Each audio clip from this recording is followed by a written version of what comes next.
ओम नमः शिवाय। नमस्कार, स्वागत है आप सभी का सनातन कथावाणी में, जहां हम सुनेंगे सनातन धर्म की दिव्य कथाएं, पुराणों के रहस्य और भक्ति से जुड़ी अद्भुत बातें।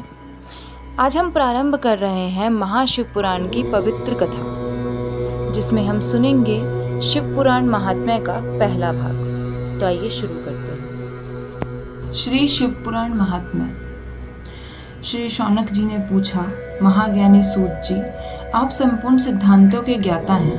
प्रभु, मुझसे पुराणों की कथाओं के सार तत्व का विशेष रूप से वर्णन कीजिए। ज्ञान और वैराग्य सहित भक्ति से प्राप्त होने वाले विवेक की वृद्धि कैसे हो सकती है, तथा साधु पुरुष किस प्रकार अपने काम, क्रोध आदि मानसिक विकारों का निवारण करते हैं।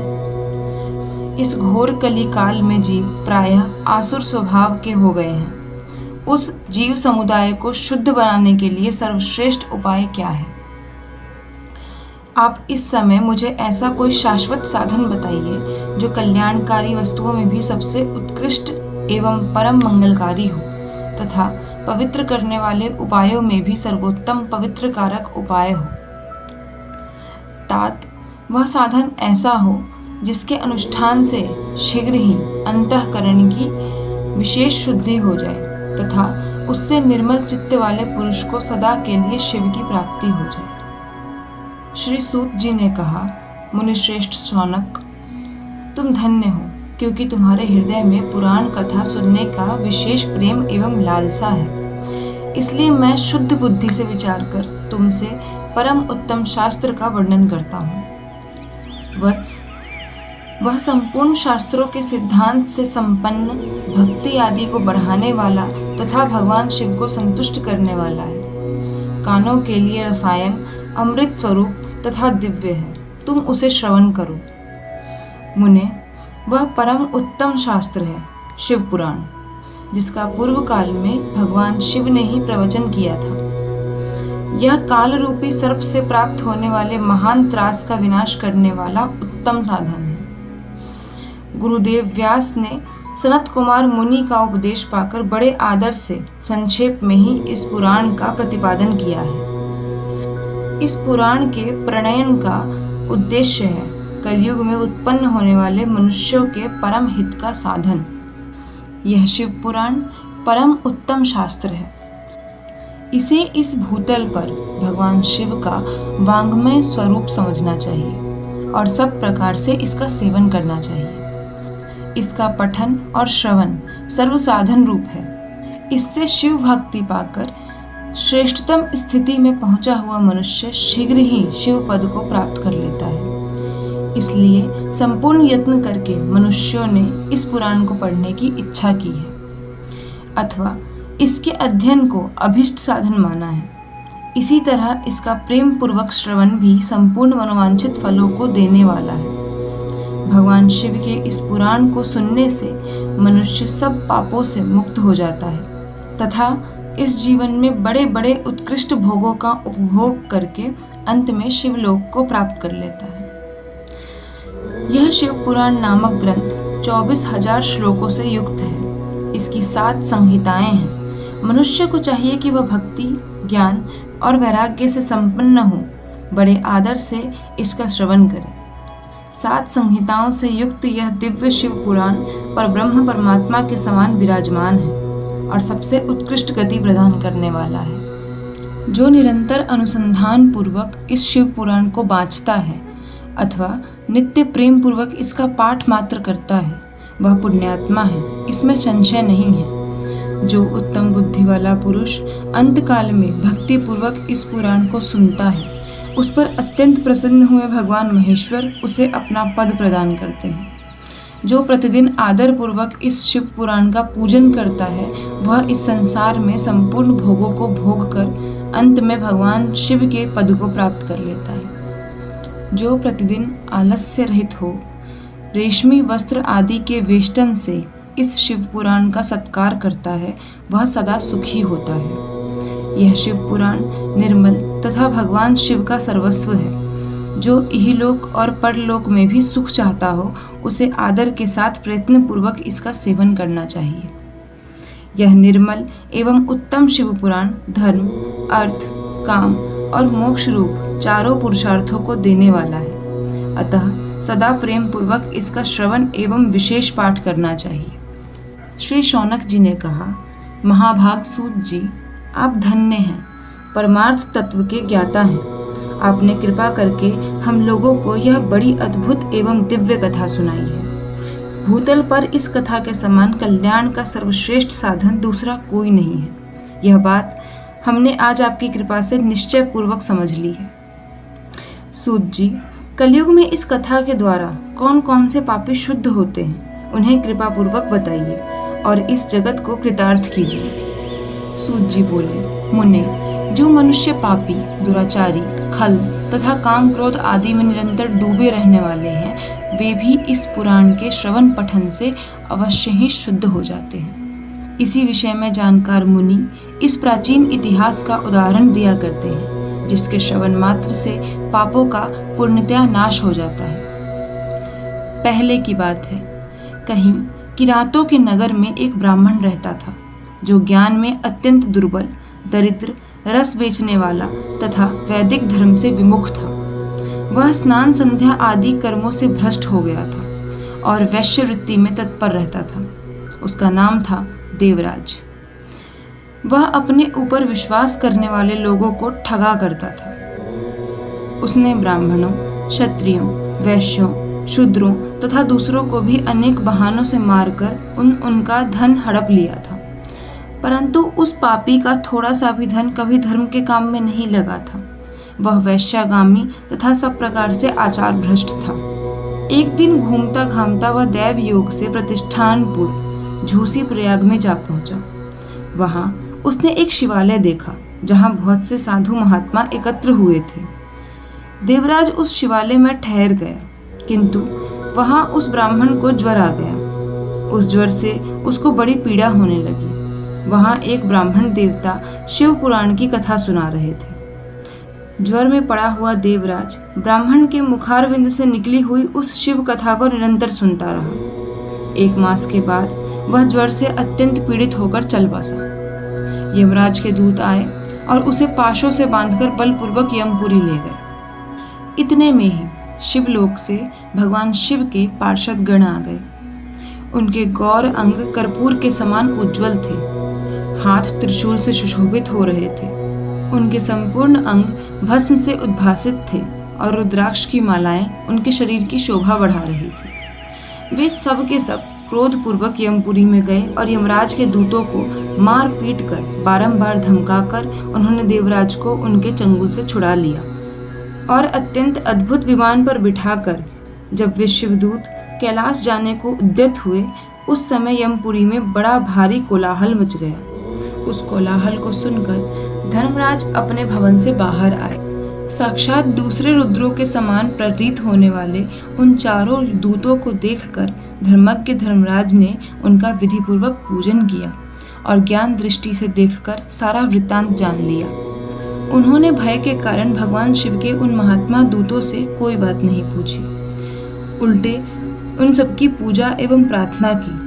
तत्पश्चात वे शिवदूत कैलाश को चले गए और वहां पहुंचकर उन्होंने उस ब्राह्मण को दयासागर सांब शिव के हाथों में दे दिया। शौनक जी ने कहा, महाभाग सूत जी, आप सर्वज्ञ हैं, महामते, आपके कृपा प्रसाद से मैं बारंबार कृतार्थ हुआ। इस इतिहास को सुनकर मेरा मन अत्यंत आनंद में निमग्न हो रहा है।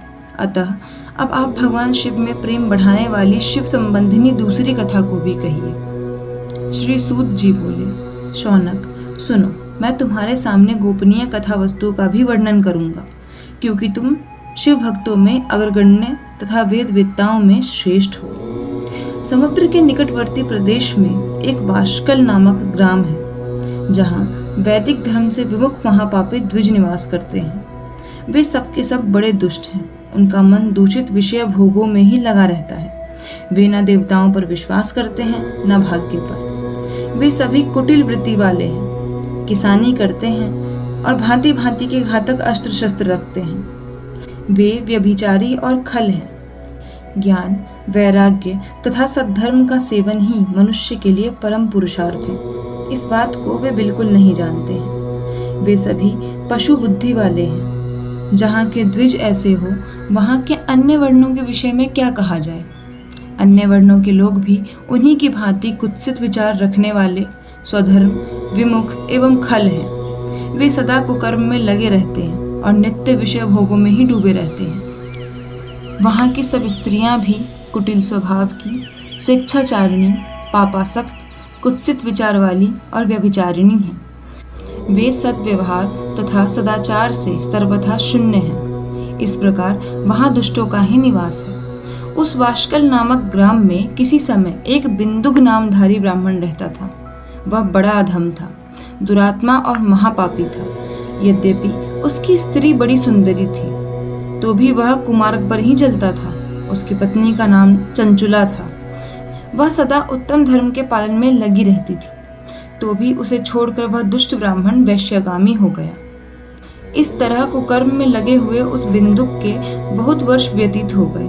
उसकी स्त्री चंचुला काम से पीड़ित होने पर भी स्वधर्म नाश के भय से क्लेश सहकर भी दीर्घ काल तक धर्म से भ्रष्ट नहीं हुई, परंतु दुराचारी पति के आचरण से प्रभावित हो आगे चलकर वह स्त्री भी दुराचारिणी हो गई। इस तरह दुराचार में डूबे हुए उन मूढ़ चित्त वाले पति पत्नी का बहुत सा समय व्यर्थ बीत गया। तदनंतर शूद्र जातीय वैश्य का पति बना हुआ वह दूषित बुद्धि वाला दुष्ट ब्राह्मण बिंदुक समयानुसार मृत्यु को प्राप्त हो नरक में जा पड़ा। बहुत दिनों तक नरक के दुख भोगकर वह मूढ़ बुद्धि पापी विंध्य पर्वत पर भयंकर पिशाच हुआ। इधर उस दुराचारी पति बिंदुक के मर जाने पर वह मूढ़ हृदया चंचुला बहुत समय तक पुत्रों के साथ अपने घर में ही रही। एक दिन दैव योग से किसी पुण्य पर्व के आने पर वह स्त्री भाई बंधुओं के साथ गोकर्ण क्षेत्र में गई थी। तीर्थयात्रियों के संग से उसने भी उस समय जाकर किसी तीर्थ के जल में स्नान किया। फिर वह साधारणतया मेला देखने की दृष्टि से बंधुजनों के साथ यत्र तत्र घूमने लगी। घूमती घामती किसी देव मंदिर में गई और वहां उसने एक दैवज्ञ ब्राह्मण के मुख से भगवान शिव की परम पवित्र एवं मंगलकारिणी उत्तम पौराणिक कथा सुनी। कथावाचक ब्राह्मण कह रहे थे कि जो स्त्रियां पर पुरुषों के साथ व्यभिचार करती हैं, वे मरने के बाद जब यमलोक में जाती हैं, तब यमराज के दूत उनकी योनि में तपे हुए लोहे का परीख डालते हैं। पौराणिक ब्राह्मण के मुख से यह वैराग्य बढ़ाने वाली कथा सुनकर चंचुला भय से व्याकुल हो वहां कांपने लगी। जब कथा समाप्त हुई और सुनने वाले सब लोग वहां से बाहर चले गए, तब वह भयभीत नारी एकांत में शिव पुराण की कथा बांचने वाले उन ब्राह्मण देवता से बोली, ब्राह्मण, मैं अपने धर्म को नहीं जानती थी, इसलिए मेरे द्वारा बड़ा दुराचार हुआ है। स्वामिन, मेरे ऊपर अनुपम कृपा करके आप मेरा उद्धार कीजिए। आज आपके वैराग्य रस से ओतप्रोत इस प्रवचन को सुनकर मुझे बड़ा भय लग रहा है। मैं कांप उठी हूँ और मुझे इस संसार से वैराग्य हो गया है। मुझ मूढ़ चित्त वाली पापिनी को धिक्कार है। मैं सर्वथा निंदा के योग्य हूँ। कुत्सित विषयों में फंसी हुई हूँ और अपने धर्म से विमुख हो गई हूँ। हाय, न जाने किस किस घोर कष्टदायक दुर्गति में मुझे पड़ना पड़ेगा, और वहाँ कौन बुद्धिमान पुरुष कुमार्ग में मन लगाने वाली मुझ पापिनी का साथ देगा। मृत्यु काल में उन भयंकर यमदूतों को मैं कैसे देखूंगी। जब वे बलपूर्वक मेरे गले में फंदे डालकर मुझे बांधेंगे, तब मैं कैसे धीरज धारण कर सकूंगी। नरक में जब मेरे शरीर के टुकड़े टुकड़े किए जाएंगे, उस समय विशेष दुख देने वाली उस महायातना को मैं वहां कैसे सहूंगी। हाय, मैं मारी गई, मैं जल गई, मेरा हृदय विदीर्ण हो गया और मैं सब प्रकार से नष्ट हो गई, क्योंकि मैं हर तरह से पाप में ही डूबी रही हूँ। ब्राह्मण, आप ही मेरे गुरु हैं, आप ही माता और आप ही पिता हैं। आपकी शरण में आई हुई मुझ दीन अबला का आप ही उद्धार कीजिए, उद्धार कीजिए। सूत जी कहते हैं, शौनक, इस प्रकार खेद और वैराग्य से युक्त हुई चंचुला ब्राह्मण देवता के दोनों चरणों में गिर पड़ी। तब उन बुद्धिमान ब्राह्मण ने कृपा पूर्वक उसे उठाया और इस प्रकार कहा, नारी, सौभाग्य की बात है कि भगवान शंकर की कृपा से शिव पुराण की इस वैराग्य युक्त कथा को सुनकर तुम्हें समय पर चेत हो गया है। ब्राह्मण पत्नी, तुम डरो मत, भगवान शिव की शरण में जाओ। शिव की कृपा से सारा पाप तत्काल नष्ट हो जाता है। मैं तुमसे भगवान शिव की कीर्ति कथा से युक्त उस परम वस्तु का वर्णन करूंगा, जिससे तुम्हें सदा सुख देने वाली उत्तम गति प्राप्त होगी। शिव की उत्तम कथा सुनने से ही तुम्हारी बुद्धि इस तरह पश्चाताप से युक्त एवं शुद्ध हो गई है। साथ ही तुम्हारे मन में विषयों के प्रति वैराग्य हो गया है। पश्चाताप ही पाप करने वाले पापियों के लिए सबसे बड़ा प्रायश्चित है। सत्पुरुषों ने सबके लिए पश्चाताप को ही समस्त पापों का शोधक बताया है। पश्चाताप से ही पापों की शुद्धि होती है। जो पश्चाताप करता है वही वास्तव में पापों का प्रायश्चित करता है, क्योंकि सत्पुरुषों ने समस्त पापों की शुद्धि के लिए जैसे प्रायश्चित का उपदेश किया है, वह सब पश्चाताप से संपन्न हो जाता है। जो पुरुष विधि पूर्वक प्रायश्चित करके निर्भय हो जाता है पर अपने कुकर्म के लिए पश्चाताप नहीं करता, उसे प्रायः उत्तम गति नहीं प्राप्त होती। जो पश्चाताप करता है वही वास्तव में पापों का प्रायश्चित करता है, क्योंकि सत्पुरुषों ने समस्त पापों की शुद्धि के लिए जैसे प्रायश्चित का उपदेश किया है, वह सब पश्चाताप से संपन्न हो जाता है। जो पुरुष विधि पूर्वक प्रायश्चित करके निर्भय हो जाता है पर अपने कुकर्म के लिए पश्चाताप नहीं करता, उसे प्रायः उत्तम गति नहीं प्राप्त होती। परंतु जिसे अपने कुकृत्य पर हार्दिक पश्चाताप होता है, वह अवश्य उत्तम गति का भागी होता है, इसमें संशय नहीं। इस शिव पुराण की कथा सुनने से जैसी चित्त शुद्धि होती है, वैसी दूसरे उपायों से नहीं होती। जैसे दर्पण साफ करने पर निर्मल हो जाता है, उसी प्रकार इस शिव पुराण की कथा से चित्त अत्यंत शुद्ध हो जाता है, इसमें संशय नहीं है। मनुष्यों के शुद्ध चित्त में जगदम्बा पार्वती सहित भगवान शिव विराजमान रहते हैं। इससे वह विशुद्धात्मा पुरुष श्री सांब सदाशिव के पद को प्राप्त होता है। इस उत्तम कथा का श्रवण समस्त मनुष्यों के लिए कल्याण का बीज है। अतः यथोचित शास्त्रोक्त मार्ग से इसकी आराधना अथवा सेवा करनी चाहिए। यह भवबंधन रूपी रोग का नाश करने वाली है। भगवान शिव की कथा को सुनकर फिर अपने हृदय में उसका मनन एवं निधिध्यासन करना चाहिए। इससे पूर्णतया चित्त शुद्धि हो जाती है। चित्त शुद्धि होने से महेश्वर की भक्ति अपने दोनों पुत्रों ज्ञान और वैराग्य के साथ निश्चय ही प्रकट होती है। तत्पश्चात महेश्वर के अनुग्रह से दिव्य मुक्ति प्राप्त होती है, इसमें संशय नहीं है।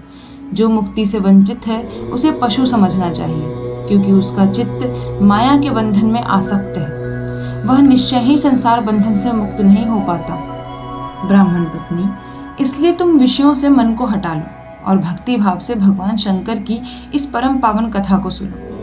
परमात्मा शंकर की इस कथा को सुनने से तुम्हारे चित्त की शुद्धि होगी और इससे तुम्हें मोक्ष की प्राप्ति हो जाएगी। जो निर्मल चित्त से भगवान शिव के चरणार बिंदों का चिंतन करता है, उसकी एक ही जन्म में मुक्ति हो जाती है। यह मैं तुमसे सत्य सत्य कहता हूँ। सूत जी कहते हैं, शौनक, इतना कहकर वे श्रेष्ठ शिव भक्त ब्राह्मण चुप हो गए। उनका हृदय करुणा से आर्द्र हो गया था। वे शुद्ध चित्त महात्मा भगवान शिव के ध्यान में मग्न हो गए। तदनंतर बिंदुक की पत्नी चंचुला मन ही मन प्रसन्न हो उठी। ब्राह्मण का उक्त उपदेश सुनकर उसके नेत्रों में आनंद के आंसू छलक आए। वह ब्राह्मण पत्नी चंचुला हर्ष भरे हृदय से उन श्रेष्ठ ब्राह्मण के दोनों चरणों में गिर पड़ी और हाथ जोड़कर बोली, मैं कृतार्थ हो गई। तत्पश्चात उठकर वैराग्य युक्त उत्तम बुद्धि वाली वह स्त्री, जो अपने पापों के कारण आतंकित थी, उन महान शिव भक्त ब्राह्मण से हाथ जोड़कर गदगद वाणी में बोली, ब्राह्मण, शिव भक्तों में श्रेष्ठ स्वामिन, आप धन्य हैं, परमार्थदर्शी हैं और सदा परोपकार में लगे रहते हैं, इसलिए श्रेष्ठ साधु पुरुषों में प्रशंसा के योग्य हैं। साधु, मैं नरक के समुद्र में गिर रही हूँ, आप मेरा उद्धार कीजिए, उद्धार कीजिए। पौराणिक अर्थ तत्व से संपन्न जिस सुंदर शिव पुराण की कथा को सुनकर मेरे मन में संपूर्ण विषयों से वैराग्य उत्पन्न हो गया, उसी इस शिव पुराण को सुनने के लिए इस समय मेरे मन में बड़ी श्रद्धा हो रही है। सूत जी कहते हैं, ऐसा कहकर हाथ जोड़ उनका अनुग्रह पाकर चंचुला उस शिव पुराण की कथा को सुनने की इच्छा मन में लिए उन ब्राह्मण देवता की सेवा में तत्पर हो वहां रहने लगी। तदनंतर शिव भक्तों में श्रेष्ठ और शुद्ध बुद्धि वाले उन ब्राह्मण देव ने उसी स्थान पर उस स्त्री को शिव पुराण की उत्तम कथा सुनाई। इस प्रकार उस गोकर्ण नामक महाक्षेत्र में उन्हीं श्रेष्ठ ब्राह्मण ने उसे शिव पुराण की वह परम उत्तम कथा सुनाई, जो भक्ति, ज्ञान और वैराग्य को बढ़ाने वाली तथा मुक्ति देने वाली है। उस परम उत्तम कथा को सुनकर वह ब्राह्मण पत्नी अत्यंत कृतार्थ हो गई। उसका चित्त शीघ्र ही शुद्ध हो गया। फिर भगवान शिव के अनुग्रह से उसके हृदय में शिव के सगुण रूप का चिंतन होने लगा। इस प्रकार उसने भगवान शिव में लगी रहने वाली उत्तम बुद्धि पाकर शिव के सच्चिदानंदमय स्वरूप का बारंबार चिंतन आरंभ किया। तत्पश्चात समय के पूरे होने पर भक्ति, ज्ञान और वैराग्य से युक्त हुई चंचुला ने अपने शरीर को बिना किसी कष्ट के त्याग दिया। इतने में ही त्रिपुर शत्रु भगवान शिव का भेजा हुआ एक दिव्य विमान द्रुत गति से वहां पहुंचा, जो उनके अपने गणों से संयुक्त और भांति भांति के शोभा साधनों से संपन्न था। चंचुला उस विमान पर आरूढ़ हुई और भगवान शिव के श्रेष्ठ पार्षदों ने उसे तत्काल शिवपुरी में पहुंचा दिया। उसके सारे मल धुल गए थे। वह दिव्य रूप धारिणी दिव्यांगना हो गई थी। उसके दिव्य अवयव उसकी शोभा बढ़ाते थे। मस्तक पर अर्धचंद्र का मुकुट धारण किए वह गौरांगी देवी शोभाशाली दिव्य आभूषणों से विभूषित थी। शिवपुरी में पहुंचकर उसने सनातन देवता त्रिनेत्रधारी महादेव जी को देखा। सभी मुख्य देवता उनकी सेवा में खड़े थे। गणेश, भृंगी, नंदीश्वर तथा वीरभद्रेश्वर आदि उनकी सेवा में उत्तम भक्तिभाव से उपस्थित थे। उनकी अंग कांति करोड़ों सूर्यों के समान प्रकाशित हो रही थी। कंठ में नील चिन्ह शोभा पाता था। 5 मुख और प्रत्येक मुख में 3-3 नेत्र थे। मस्तक पर अर्धचंद्राकार मुकुट शोभा देता था। उन्होंने अपने वामांग भाग में गौरी देवी को बिठा रखा था, जो विद्युत पुंज के समान प्रकाशित थी। गौरीपति महादेव जी की कांति कपूर के समान गौर थी। उनका सारा शरीर श्वेत भस्म से भासित था। शरीर पर श्वेत वस्त्र शोभा पा रहे थे। इस प्रकार परम उज्जवल भगवान शंकर का दर्शन करके वह ब्राह्मण पत्नी चंचुला बहुत प्रसन्न हुई। अत्यंत प्रीतियुक्त होकर उसने बड़ी उतावली के साथ भगवान को बारंबार प्रणाम किया। फिर हाथ जोड़कर वह बड़े प्रेम, आनंद और संतोष से युक्त हो विनीत भाव से खड़ी हो गई। उसके नेत्रों से आनंद आंसुओं की अविरल धारा बहने लगी तथा संपूर्ण शरीर में रोमांच हो आया। उस समय भगवती पार्वती और भगवान शंकर ने उसे बड़ी करुणा के साथ अपने पास बुलाया और सौम्य दृष्टि से उसकी ओर देखा। पार्वती जी ने तो दिव्य रूप धारिणी बिंदु प्रिया चंचुला को प्रेम पूर्वक अपनी सखी बना लिया। वह उस परमानंद घन ज्योति स्वरूप सनातन धाम में अविचल निवास पाकर दिव्य सौख्य से संपन्न हो अक्षय सुख का अनुभव करने लगी। तो ये था महाशिव पुराण महात्म्य का प्रथम भाग। अगर आपको यह कथा पसंद आई हो तो वीडियो को लाइक करें, चैनल को सब्सक्राइब करें और इस दिव्य कथा को अन्य शिव भक्तों तक ज़रूर पहुंचाएं। अगले भाग में हम जानेंगे महाशिव पुराण महात्म्य का अगला भाग। तब तक के लिए हर हर महादेव।